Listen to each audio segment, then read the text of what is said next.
Hello दोस्तों, मैं शिवम एक बार पुनः आप सभी का आरओ पीसीएस, लोअर पीसीएस आदि सभी जीएस के लिए उपयोगी टेस्ट सीरीज में हार्दिक स्वागत करता हूं। तो आइए अपना पहला प्रश्न शुरू करते हैं। पहला प्रश्न है, कौन सा सही सुमेलित नहीं है? प्रतिबल का एसआई मात्रक पास्कल होता है, बिल्कुल बात ठीक है। दाब का भी मात्रक पास्कल होता है। इसके अलावा ऊष्मा और ऊर्जा इन दोनों का भी एसआई मात्रक जूल होता है।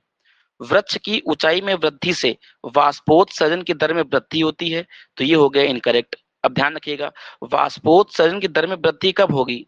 तो वाष्पोत्सर्जन की दर में वृद्धि तभी होगी जब पत्तियों के क्षेत्रफल में वृद्धि हो जाए। पत्तियों पर ही स्टोमेटा पाए जाते हैं या रंध्र पाए जाते हैं, ठीक है ना। तो अगर पत्तियों का आकार बढ़ जाएगा, ठीक है ना, पत्तियों के क्षेत्रफल में वृद्धि हो जाएगी, तो वाष्पोत्सर्जन की दर भी बढ़ जाएगी। इसके अलावा अगर पवन वेग में वृद्धि हो गई, वायु के वेग में वृद्धि हो गई, ठीक है ना, तो भी वाष्पोत्सर्जन की दर बढ़ जाती है। इसके अलावा एक बात और याद रखेंगे, प्रकाश की तीव्रता अगर ज्यादा है तो भी वाष्पोत्सर्जन की दर बढ़ जाती है। लेकिन अगर हवा में नमी की मात्रा ज्यादा है, आर्द्रता की मात्रा ज्यादा है, तो वाष्पोत्सर्जन की दर घटती है, क्योंकि हवा पहले से ही, है ना, जल को सोखे हुए है। तो अगर हवा में नमी की मात्रा या आर्द्रता, जिसको कहते हैं आप, उसकी मात्रा ज्यादा है, तो वाष्पोत्सर्जन की दर कम हो जाती है। वाष्पोत्सर्जन, ठीक है ना, इसका मापन किसमें करते हैं? तो वाष्पोत्सर्जन की दर का मापन करते हैं पोटोमीटर से। पोटोमीटर के द्वारा जो है वाष्पोत्सर्जन को मापा जाता है। इसके अलावा वाष्पोत्सर्जन की प्रक्रिया द्वारा ही जो पानी होता है और जो खनिज होते हैं, वो जो है जड़ों से पत्तों तक अवशोषित हो जाते हैं, ठीक है ना। इसके अलावा वाष्पोत्सर्जन कैसी क्रिया है? तो विसरण की क्रिया है। वाष्पोत्सर्जन विसरण की क्रिया है। विसरण की क्रिया से तात्पर्य क्या है ना, उच्च सांद्रता की तरफ से निम्न सांद्रता की तरफ, है ना। कोई चीज जब बहे तो उसको क्या कहा जाता है? विसरण कहा जाता है। जैसे परफ्यूम की बोतल, है ना, सेंट की बोतल जैसे खोलते हैं तो उसकी सुगंध पूरे कमरे में फैल जाती है। या कोई जो है खाना पक जब पकाया जाता है, बासमती राइस पकाया जाता है, या अन्य खाद्य पदार्थ जो पकाए जाते हैं जिनकी सुगंध फैल जाती है, तो वो सब विसरण की प्रक्रिया द्वारा ही होता है। तो वाष्पोत्सर्जन की दर किस पर निर्भर करेगी? आर्द्रता पर भी निर्भर करेगी, ताप पर भी निर्भर करती है, सूर्य के प्रकाश पर भी निर्भर करती है, वायुमंडलीय दबाव पर भी निर्भर करती है, और हवा की गति पर भी निर्भर करती है हमारा। नेक्स्ट देखते हैं, विद्युत प्रतिरोधकता का एसआई मात्रक ओम मीटर होता है, तो ये बात बिल्कुल ठीक है। चुंबकीय प्रेरण का एसआई मात्रक गॉस होता है, तो ये भी बात बिल्कुल ठीक है। नेक्स्ट क्वेश्चन देखिएगा, कौन सा सही सुमेलित नहीं है? कौन सा सही सुमेलित नहीं है? तो देखिए, सबसे पहले तो दिया गया सीन नदी। ध्यान रखिएगा, सीन नदी का मुहाना उत्तरी सागर में, गलत हो गया। ध्यान रखिएगा, आप सीन नदी के बारे में देख लीजिए। सीन नदी जो है फ्रांस के पठारी भाग से निकलती है, और ये इंग्लिश चैनल में अपना जल गिराती है। इंग्लिश चैनल में अपना जल गिराती है। इसके अलावा फ्रांस का एक ली हार्वे बंदरगाह, ये इसी के मुहाने पर स्थित है। तो ली हार्वे जो कि फ्रांस का बंदरगाह है, वो सीन नदी के मुहाने पर स्थित है। इसके अलावा सीन नदी के तट पर ही फ्रांस की राजधानी पेरिस है। सीन नदी के तट पर ही फ्रांस की राजधानी पेरिस है। तो पहला वाला ही इनकरेक्ट हो गया। पो नदी का मुहाना एड्रियाटिक सागर में बनता है, ये बात बिल्कुल ठीक है। जो पो नदी है ये आल्प्स पर्वत से निकलती है, यूरोप के आल्प्स पर्वत से निकलती है, और इसका मुहाना कहाँ बनता है? एड्रियाटिक सागर, मतलब इसका डेल्टा एड्रियाटिक सागर में मिलता है। इसके अलावा एड्रियाटिक सागर में मिलने से पहले पो नदी 45 डिग्री अक्षांश के समानांतर भी बहती है। इसके अलावा पो नदी इटली की सबसे लंबी नदी होने के कारण इसको इटली की गंगा भी कहा जाता है। और इटली में एक मैदान है, लोबर्डी का मैदान। लोबर्डी का मैदान, उससे होकर के पो नदी बहती है, जिससे वो क्षेत्र जो है सर्वाधिक चावल उत्पादन वाला क्षेत्र बन जाता है। और पो नदी के तटों पर जो है उद्योग धंधों का विकास हुआ है। पो नदी बेसिन में ही इटली का फैशन हब के नाम से मशहूर मिलान जगह, और इटली के डेट्रॉयट के नाम से मशहूर, ठीक है ना, ट्यूरिन जगह, ट्यूरिन या उसी को तुरीन कहते हैं, वो भी स्थित है हमारा। तो भी तो ठीक है। सी वाला विकल्प देखते हैं, डेन्यूब के बारे में कुछ बातें जान लेते हैं। जो डेन्यूब नदी है, ये हमारी जर्मनी के ब्लैक फॉरेस्ट से निकलती है, और काला सागर में अपना जल गिराती है। इसके अलावा डेन्यूब नदी यूरोप के लगभग 10 देशों से होकर बहती है। Germany, Austria, Slovakia, Hungary, Croatia, Serbia, Romania, Bulgaria, Ukraine और माल्डोवा, इन 10 देशों से लगभग डेन्यूब नदी बहती है। तो इस प्रकार से विश्व के सर्वाधिक देश गुजरने वाली नदी डेन्यूब बन जाती है। इसके अलावा यूरोप की दूसरी सबसे बड़ी नदी है, वोल्गा के पश्चात यूरोप की दूसरी सबसे बड़ी नदी है, लंबी नदी है, ठीक है ना। और डेन्यूब नदी के तट पर जो है 4 देशों की राजधानी स्थित है। ऑस्ट्रिया की राजधानी वियना, स्लोवाकिया की राजधानी ब्रातिस्लावा, हंगरी की राजधानी बुडापेस्ट और सर्बिया की राजधानी बेलग्रेड। ये 4 देशों की राजधानी इसी के तट पर है। इसके अलावा यूरोप की लार्जेस्ट नदी, लार्जेस्ट का मतलब विशालतम होता है, उसकी चौड़ाई के आधार पर बताया जा रहा है। तो यूरोप की सबसे विशालतम या लार्जेस्ट नदी वो डेन्यूब है ना। जबकि यूरोप की दूसरी सबसे लंबी नदी है डेन्यूब, सबसे लंबी नदी है वो वोल्गा है। नेक्स्ट अगर बात करी जाए तो हंगरी का जो स्लोवाकिया है, हंगरी का स्लोवाकिया से और क्रोएशिया का सर्बिया से और रोमानिया का बुल्गारिया से ये राजनीतिक सीमा सीमा बनाती है। मतलब पूछ ले जो डेन्यूब नदी है ये किन 2 देशों की राजनीतिक सीमा बनाती है, तो हंगरी और स्लोवाकिया की इसके बीच बहती है, और क्रोएशिया और सर्बिया के बीच सीमा बनाती है। इसके अलावा रोमानिया और बुल्गारिया के बीच राजनीतिक सीमा बनाती है। इसके अलावा डेन्यूब नदी का जो निचला क्षेत्र है वहां पर स्टर्जन नामक मछली की एक प्रजाति पाई जाती है। स्टर्जन नामक, है ना, मछली की एक प्रजाति पाई जाती है। और डेन्यूब नदी जो बेसिन है इसको राइन नदी बेसिन से कौन सी नहर जोड़ती है, तो लुडविग्स नहर। डेन्यूब नदी बेसिन को राइन नदी बेसिन से कौन सी नदी जोड़ती है, लुडविग्स नहर। ये दक्षिणी जर्मनी में बहती है लुडविग्स नहर, ठीक है ना। इसके अलावा बात कर लेते हैं थोड़ी सी यहाँ पर राइन नदी की भी। जो राइन नदी है ये यूरोप के लगभग 6 देशों से होकर बहती है, स्विट्जरलैंड, ऑस्ट्रिया, लिंचेस्टीन, जर्मनी, फ्रांस और नीदरलैंड। राइन नदी आल्प्स पर्वत से निकलती है और इस अपना जल कहाँ गिराती है, उत्तरी सागर में अपना जल गिराती है। इसके अलावा उत्तरी सागर के निकट नीदरलैंड में राइन नदी के मुहाने पर ही रॉटरडम बंदरगाह स्थित है ना, जो यूरोप का व्यस्ततम बंदरगाह माना जाता है। स्विट्जरलैंड का बेसल शहर, जर्मनी का वान शहर, वो भी राइन नदी के मुहाने पर है। और जो राइन नदी जलमार्ग है ये यूरोप का सबसे व्यस्त अंतः स्थलीय जलमार्ग भी है, यूरोप का सबसे व्यस्ततम अंतः स्थलीय जलमार्ग भी है। राइन नदी भ्रंश घाटियों से होकर बहती है।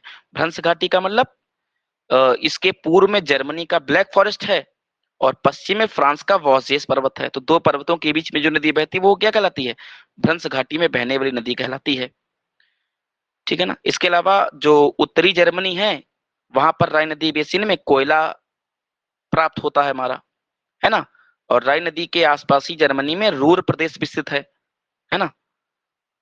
तो और एक बात देखेंगे, जो राइन नदी क्षेत्र है, राइन नदी बेसिन है, ये स्टील या इस्पात के लिए भी प्रसिद्ध है हमारा। अब एक देख लेते हैं नदी की लंबाई का सही क्रम। तो डी वाले विकल्प की बात करें तो जो गंगा नदी है इसकी लंबाई लगभग हमारी 2525 किलोमीटर है। गोदावरी जो नदी हमारी बहती है, गोदावरी नदी की लंबाई अगर बात करी जाए तो ये नदी का लंबाई का सही क्रम है। और ये कैसा क्रम है हमारा, ये जो है नदी की लंबाई का घटता क्रम है, ज्यादा से कम की तरफ जो है क्रम माना जाता है। तो गंगा नदी की लंबाई लगभग 2525 किलोमीटर है, गोदावरी की लंबाई लगभग 1465 किलोमीटर है, कृष्णा की लंबाई लगभग 1400 किलोमीटर है और यमुना की लंबाई लगभग हमारी अगर बात करी जाए तो 1376 किलोमीटर के आसपास है। महानदी लगभग 900 किलोमीटर है और कावेरी लगभग जो है 800 किलोमीटर है। तो ये वाला विकल्प बिल्कुल सही है। नेक्स्ट क्वेश्चन देखिए, कौन सा सही सुमेलित नहीं है। दिल्ली में जमात खाना मस्जिद का निर्माण खिज्र खान द्वारा किया गया था, बिल्कुल बात ठीक है। खिज्र खान ये अलाउद्दीन खिलजी का लड़का है, उसी के काल में अलाउद्दीन खिलजी के काल में खिज्र खान ने जो है दिल्ली में जमात खाना मस्जिद बनवाई थी। इसके अलावा खिज्र खान के नाम पर ही अलाउद्दीन खिलजी ने चित्तौड़ का नाम खिजराबाद कर दिया था। और खिज्र खां और देवल देवी की प्रेम कहानी का वर्णन ये जो है अमीर खुसरो ने आशिकी पुस्तक में किया हुआ है। फिर बात करते हैं स्थिर और नॉन वोलाटाइल मेमोरी। स्थिर और नॉन वोलाटाइल मेमोरी रैम है, तो यही हो गया गलत आपका। अब एक बात मेरी याद रखेंगे, मेमोरी को दो पार्टों में बांटा जाता है। एक होती है सेमी कंडक्टर मेमोरी, जिसी को प्राइमरी मेमोरी या प्राथमिक मेमोरी या मुख्य मेमोरी भी कहते हैं। तो पहली मेमोरी का नाम क्या है? तीन नामों से जाना जाता है, सेमी कंडक्टर मेमोरी या प्राथमिक मेमोरी या प्राइमरी मेमोरी या मुख्य मेमोरी या मेन मेमोरी के नाम से जाना जाता है ना। मेन मेमोरी जो होती है तीन टाइप की होती है, एक होती है स्थायी यानी कि नॉन वोलाटाइल, और एक होती है अस्थायी यानी कि वोलाटाइल। तो स्थायी और नॉन वोलाटाइल मेमोरी कौन सी है हमारी? वो मानी जाती है रोम। रोम के भी कई सारे प्रकार हैं, जैसे रोम है, एक है पी रोम, एक है ईपी रोम, है ना। ये भी सब क्या है? नॉन वोलाटाइल ही है, स्थायी भी है हमारी। ठीक है ना, मतलब इसमें अगर लाइट चली जाए तो डाटा जाता नहीं है। और जो अस्थायी या वोलाटाइल मेमोरी होती है रैम होती है ना। रैम तब तक ही उपयोगी है जब तक लाइट उसको मिलती रहे, कंप्यूटर को लाइट जब तक मिलती रहे, है ना। और कैश मेमोरी भी मुख्य मेमोरी का ही पार्ट है। इसके अलावा दूसरी मेमोरी होती है द्वितीयक मेमोरी, जिसको सेकेंडरी मेमोरी भी कहते हैं या सहायक मेमोरी भी कहते हैं, है ना, या ऑक्सिलरी मेमोरी भी कहते हैं, या उसी को बैकिंग स्टोर भी कहते हैं, है ना। तो द्वितीयक मेमोरी में क्या क्या शामिल है? हार्ड डिस्क शामिल है, मैग्नेटिक टेप शामिल है, सीडी रोम शामिल है, फ्लॉपी डिस्क शामिल है, पेन ड्राइव शामिल है आपकी, फ्लैश मेमोरी शामिल है आपकी, डीवीडी शामिल है हमारी, है ना। ये सब क्या है? द्वितीयक मेमोरी के पार्ट माने जाते हैं। और माउंट टी पर्वत ये नागालैंड में पड़ता है, बिल्कुल बात ठीक है। माउंट टी पर्वत कहाँ पर? नागालैंड। नागालैंड का सर्वोच्च शिखर सारामती है हालांकि। अन्नपूर्णा चोटी और महाभारत शिखर ये नेपाल में स्थित हैं। अन्नपूर्णा और महाभारत शिखर कहाँ पर है? नेपाल में स्थित है। ठीक है ना। अगला क्वेश्चन देखिएगा, राजा राम मोहन राय के संबंध में कुछ घटनाएं दी गई हैं, इनको जो है कालानुक्रम में व्यवस्थित करना है। तो पहली बात मैं कुछ चीजें आपको बता दूं, जो राजा राम मोहन राय हैं इनका जन्म हमारा 1772 में राधा राधापुर गांव जो है बंगाल में पड़ता है वहीं पर हुआ था। राजा राम मोहन राय को भारत में पुनर्जागरण, है ना, का जनक कहा जाता है, भारतीय राष्ट्रवाद का पैगंबर कहा जाता है, सुधार आंदोलनों का प्रवर्तक कहा जाता है, बंगाल में नवजागरण का पितामह कहा जाता है, हेराल्ड ऑफ न्यू एज कहा जाता है, आधुनिक भारत माता कहा जाता है। ठीक है ना। भारतीय पत्रकारिता का अग्रदूत कहा जाता है। इसके अलावा राजा राम मोहन राय को आधुनिक भारत का जनक किसने कहा? गोपाल कृष्ण गोखले ने कहा। और युगदूत किसने कहा था राजा राम मोहन राय को? सुभाष चंद्र बोस ने कहा था। और राजा की उपाधि मुगल बादशाह अकबर द्वितीय द्वारा दी गई थी, और राय की उपाधि इनको बंगाल के नवाब द्वारा दी गई थी। 27 सितंबर 1833 को इंग्लैंड के ब्रिस्टल में मेनिंजाइटिस की वजह से इनकी मृत्यु हो जाती है। ठीक है ना। और इन्होंने मिरातुल, अब इसमें दिया गया पहली घटना कौन सी दी गई है? पहली घटना इसमें दी गई है मिरातुल अखबार। जो मिरातुल अखबार है ये फारसी भाषा में इन्होंने साप्ताहिक पत्रिका निकाली थी 1822 के आसपास। साप्ताहिक पत्रिका थी फारसी भाषा में, है ना। इसके अलावा अंग्रेजी में इन्होंने ब्रह्म क्रॉनिकल मैगजीन निकाली है, बंगला व्याकरण का संकलन किया है, हिंदू उत्तराधिकार नियम नामक एक पुस्तक इन्होंने निकाली है। ठीक है ना। फिर आता है तोहफात उल मुहाउद्दीन का प्रकाशन, ध्यान रखना है, तोहफात उल मुहाउद्दीन। इसको हिंदी में एकेश्वरवादियों का उपहार कहा जाता है, और अंग्रेजी में a gift to monotheist, a gift to monotheist भी कहा जाता है। ठीक है ना। ये 1809 में, है ना, फारसी में इनका पहला ग्रंथ था। इसके अलावा इस ग्रंथ में इन्होंने मूर्ति पूजा का विरोध किया है, और एक ईश्वर सभी धर्मों का मूल है ना, इस भावना में विश्वास करना इन्होंने बताया है। बाकी जाति प्रथा का भी उल्लंघन किया है ना, सॉरी, जाति प्रथा का भी विरोध किया है। इसके अलावा आत्मीय सभा की स्थापना ने 1815 के आसपास की थी। जूरी एक्ट 1827 में आया था, जूरी एक्ट हमारा, है ना। हिंदू और मुस्लिम को विभाजन करने का काम किया था अंग्रेजों ने, तो इसका विरोध किया था 1827 में, जूरी एक्ट। इसके अलावा वेदांत कॉलेज की स्थापना कलकत्ता में 1800 इन्होंने 25 के आसपास 25 के आसपास की थी। इसके अलावा एक बात और याद रखेंगे, जो राजा राम मोहन थे इनको लगभग 12 भाषाओं का ज्ञान प्राप्त था, संस्कृत, अरबी, फारसी फारसी हिब्रू, अंग्रेजी, ग्रीक, लगभग सभी भाषाओं का इन्होंने ज्ञान प्राप्त किया था। और इसके अलावा अगर बात करी जाए तो इन्होंने 1817 में एक घड़ी साज, डच घड़ी साज, घड़ी बनाने वाला, जिसका नाम था डेविड हायर की सहायता से, है ना, और राधाकांत देव की सहायता से कलकत्ता में हिंदू कॉलेज की स्थापना भी की थी। ठीक है ना। और 1821 में ही इन्होंने तो 1821 में ही इन्होंने क्या किया था, बंगाली भाषा में एक पत्रिका निकाली थी, संवाद कौमुदी, जिसको हिंदी में प्रज्ञा का चांद कहते थे। संवाद कौमुदी में इन्होंने सबसे पहले सती प्रथा का घोर विरोध किया था और विधवा पुनर्विवाह का समर्थन किया था।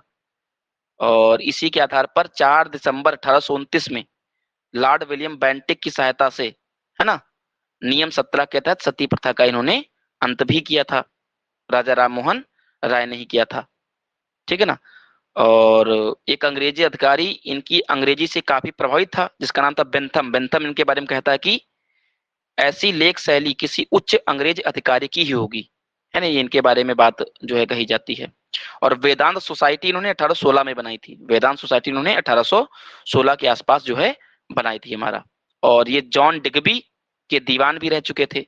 बंगाल में जॉन डिगबी नाम का एक अधिकारी होता था, उसके काल में जो है ये उसके दीवान भी रह चुके थे ये हमारे, ठीक है ना। तो इतनी एक्सप्लेनेशन काफी इनके बारे में।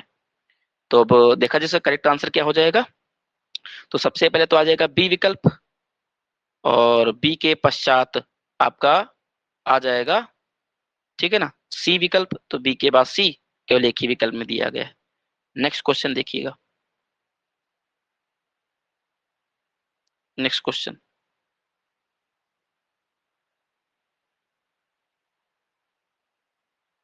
नेक्स्ट क्वेश्चन है, कंप्यूटर की कुछ मेमोरियां दी गई हैं, है ना। इन मेमोरियों को आपको सबसे धीरे से सबसे तेज के क्रम में जो है लगाना है, सबसे धीरे से सबसे तेज के क्रम में लगाना है। तो मैं आपको बताया दे रहा हूं कि एक बात याद रखेंगे, जो सबसे तेज मेमोरी होगी उसका स्टोरेज सबसे कम होगा और महंगी ज्यादा होगी। ध्यान समझिएगा, जो सबसे तेज मेमोरी होगी, जिसकी प्रोसेसिंग स्पीड ज्यादा होगी, वो महंगी भी ज्यादा होगी और उसका स्टोरेज क्षमता कम होगा। स्टोरेज कम होगा, ठीक है ना, तो वही तभी तो है सबसे तेज जो है गति कर पाती है। तो जो सबसे तेज होगी वही सबसे महंगी होगी, ठीक है ना, और वही उसकी स्टोरेज क्षमता सबसे कम होगी। तो इस क्रम में सबसे पहले आती है रजिस्टर मेमोरी। क्या आती है? रजिस्टर। और उसके पश्चात आ जाती है कैश मेमोरी। रजिस्टर के पश्चात क्या आ जाती है? Cache memory. और कैश मेमोरी के पश्चात आपकी आ जाती है क्या?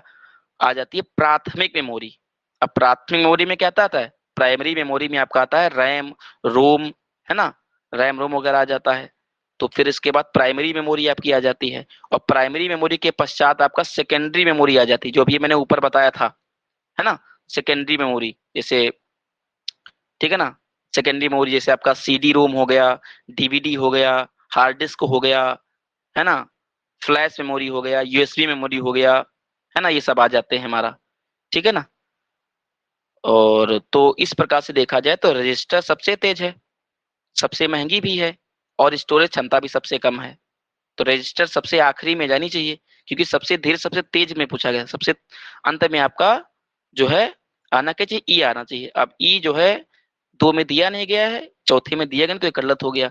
और रजिस्टर से तेज कौन, रजिस्टर से धीमी कौन है? वो है कैश, ठीक है ना। तो ई के पहले ए आना चाहिए। ई के पहले तो ऑप्शन नंबर क्या हो जाएगा? करेक्ट नंबर 3 हो जाएगा। ऐसे हम इसको हल करेंगे। फिलहाल एक तरीका तो रजिस्टर आ जाएगी, रजिस्टर के पश्चात आ जाएगी कैश मेमोरी, कैश मेमोरी के पश्चात प्राइमरी मेमोरी जैसे रैम हो गया, रोम हो गया, ये सब आ जाएंगी। फिर सेकेंडरी मेमोरी आ जाती हैं, और सेकेंडरी मेमोरी में याद रखिएगा, सेकेंडरी मेमोरी में हार्ड डिस्क का स्टोरेज बड़ा होता है ना। और उससे छोटा स्टोरेज होता है किसका? उससे छोटा स्टोरेज होता है डीवीडी का, और डी से छोटा स्टोरेज होता है सीडी रोम का, है ना।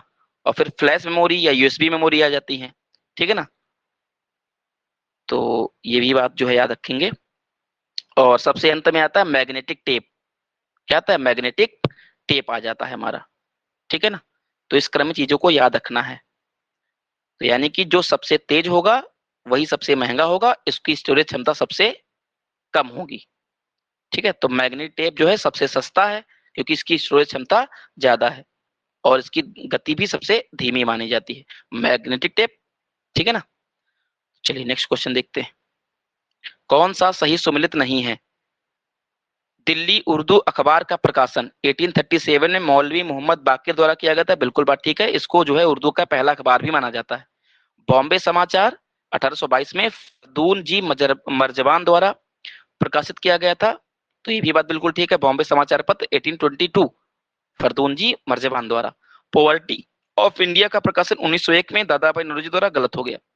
1901 नहीं है, 1867 के आसपास है, ठीक है ना। 1901 में तो दादा भाई नौरोजी ने poverty and un British rule in India पुस्तक निकाली थी।